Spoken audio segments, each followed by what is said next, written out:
Nervousness है अब street में, वो स्क्रीन पे क्लियरली प्ले आउट हो रही है। खैर बाकी प्लेट्स पे बाद में जाता हूं, पहले समझ लेते हैं मूड कैसा है। कल का इंटरडे चार्ट दिखाइएगा डाउ का। जैसे हमारे यहाँ वोलेटिलिटी थी, डाउ में भी पूरे टाइम वोलेटिलिटी हो, तो जाते जाते कुछ ऑफलोज रिकवर हो गए, इसीलिए 100 पॉइंट की कमजोरी रही। लेकिन मूड कैसा है भाई, क्या चल रहा है यूएस में? यूएस के सारे इंडाइसेस रेड में। इस फ्यूचर्स तीनों आ गए। ओहो। और एसजीएक्स भी तो ही है। हाँ। कल एक समय आपको याद होगा डॉलर इंडेक्स 110 के नीचे भी आया था थोड़ी समय के लिए, अभी वो फिर 111.3 पे। ब्रेंट 89 पे आ गया, गिर गया है। मतलब सब कुछ रेड में चल रहा है और एक करेंसी परेशान कर रही है जो, और इंडियन करेंसी खुलने के जो संकेत दिख रहे हैं वो 81 से ऊपर के दिख रहे हैं।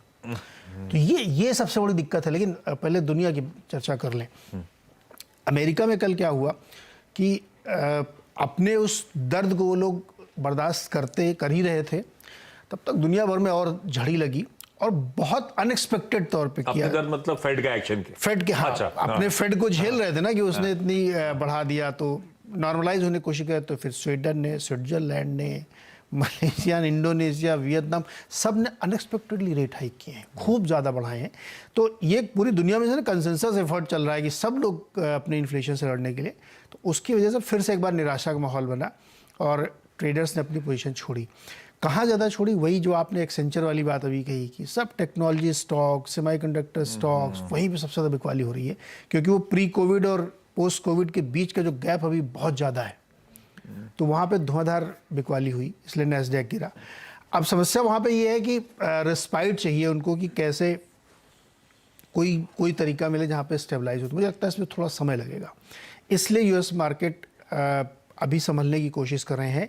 दूसरा जो मुझे लगता है कि अब इससे ज़्यादा बड़ा कंसर्न मैंने कल भी कहा था कि मुझे रशिया की तरफ से दिख रहा है, वो एस्केलेट हो रहा है। 29 सितंबर से पहले रेफरेंडम की प्रक्रिया पूरी हो जाएगी, उसके बाद आप देखिएगा नए कंसर्न्स वहाँ पे क्रिएट होंगे। तो मुझे लगता है ये सारी चीज़ें जब तक एक बार सेटल नहीं हो जाती तब तक ये दिक्कत रहेगी। तो ग्लोबल मार्केट का अगर आप पर्सपेक्टिव ले रहे हैं तो नेगेटिव है। न्यूट्रल मैंने शुरू में इसलिए कहा था न्यूट्रल टू नेगेटिव मांग चले चाहिए, क्योंकि अब इतनी भारी गिरावट अमेरिका में नहीं हुई है, लेकिन गिरावट है, अंडरटोन जो है थोड़ा सा लोगों का अभी कॉशियस है, डरा हुआ है। तो लोग देख रहे हैं, सिचुएशन समझने की कोशिश कर रहे हैं कि एक बार ये जो स्टॉर्म आया शांत हो जाए तो हम करें, लेकिन वो दूसरा स्टॉर्म जो तैयार हो रहा है रशिया में, वो मुझे ज़्यादा चिंता वाला लग रहा है। कोई अपडेट भी है आऊँ क्या बाद में? बहुत ज़्यादा अपडेट नहीं है। अभी जो बॉर्डरिंग इलाके हैं जहाँ पर रेफरेंडम, वहाँ पे बहुत सारे रशियंस वहाँ से निकल के जा रहे हैं और लोग थोड़ा सा खाली, उनको डर लग रहा है कि हो सकता पता नहीं क्या 6-7 महीने हो गए और बढ़ने का और खतरा बढ़ गया है, बहुत ज़्यादा बढ़ गया खतरा। तो वो दिक्कत है। क्रूड देखिए गिर रहा है, 89 पे क्रूड गिर रहा है, क्योंकि वो रिसेशन के फियर्स बढ़ते जा रहे हैं यहाँ पे। तो ये दिक्कत है। और इंडियन मार्केट में तो करेंसी, ये सब वो रिस्क ऑफ हैं, सारे कंसर्न्स माउंट होते हुए कल यूके ने 7th स्ट्रेट हाइक करा था, 75% की एक्सपेक्टेशन के सामने 50 बेसिस पॉइंट करा। तब उसके सेंट्रल बैंक ने कहा क्या था, ये सुनिए, कि ये स्मॉलर देन एक्सपेक्टेड हाइक इसीलिए आ रहा है, मतलब उन्होंने ये तो नहीं कहा था, उन्होंने कहा उनका बिलीफ ये है कि UK economy is already in recession. तो वो जो रिसेशन की शुरुआत यूके से होगी, सबसे वीकेस्ट इकोनॉमी वो है, यूरोजोन में फैलेगी, यूएस आएगा, वैसे ही कड़ी में अब आ गया यूके। सेंट्रल बैंक, खुद बैंक ऑफ इंग्लैंड कह रहा है हम ये मीनिंगफुल चंक नहीं, हम 50 बेस पॉइंट हाइक कर रहे हैं क्योंकि हमारा बिलीव है कि ये रिसेशन में हम ऑलरेडी स्लिप हो चुके हैं। ये कहानी है वहां की। और रिसेशन के फियर्स का एक प्लेट और दिखाता हूं। वो यूएस, कल इन्होंने बात छेड़ी थी तो मैंने कहा नंबर्स में दिखा देता हूं आपको कैसे वो बॉन्ड यील्ड्स यूएस में मूव कर रही है।